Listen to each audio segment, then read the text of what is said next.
Komisi Pemberantasan Korupsi KPK menduga Hakim Agung Sudrajat Dimyati menerima suap tidak hanya berasal dari pengurusan satu perkara saja. KPK memastikan akan mengembangkan perkara jika ditemukan alat bukti yang cukup ke dugaan suap yang lain. Komisi Pemberantasan Korupsi KPK menduga adanya sejumlah kasus lain yang diperjualbelikan oleh Hakim Agung Sudrajat Dimyati di Mahkamah Agung. Wakil Ketua KPK Alexander Marwata menyebut dugaan itu ditemukan dari keterangan sejumlah saksi dan percakapan dalam bukti elektronik yang disita KPK. Diduga, jadi tidak hanya terkait dengan perkara yang kami sampaikan saat ini, tetapi diduga juga ada perkara-perkara lain yang pengurusannya melibatkan orang-orang yang sama, pegawai MA yang sama, jadi masih satu jalur. Juru bicara Komisi Yudisial Miko Ginting mengatakan pihaknya akan mengaktifkan deteksi dini dengan melibatkan Mahkamah Agung dan KPK untuk melihat potensi penyimpangan di lembaga peradilan. Ke depan tentu yang harus diperkuat saya kira adalah sistem deteksi dini untuk memetakan begitu.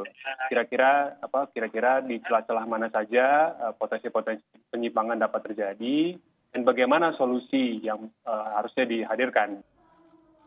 Sementara mantan Hakim Agung Gayus Lumbun berpendapat kasus suap Hakim Agung akibat kurangnya pengawasan Komisi Yudisial terhadap perilaku hakim. Gayus merekomendasikan sidang di MA dilakukan secara terbuka sehingga ada transparansi kepada publik.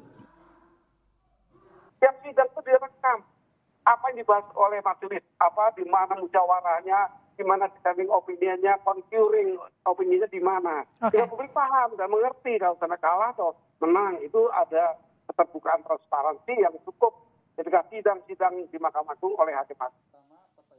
Sementara peneliti ICW, Lalola Esther Kaban menilai laporan harta kekayaan pejabat negara LHKPN bisa menjadi pintu masuk untuk mendalami dugaan tindak pidana korupsi.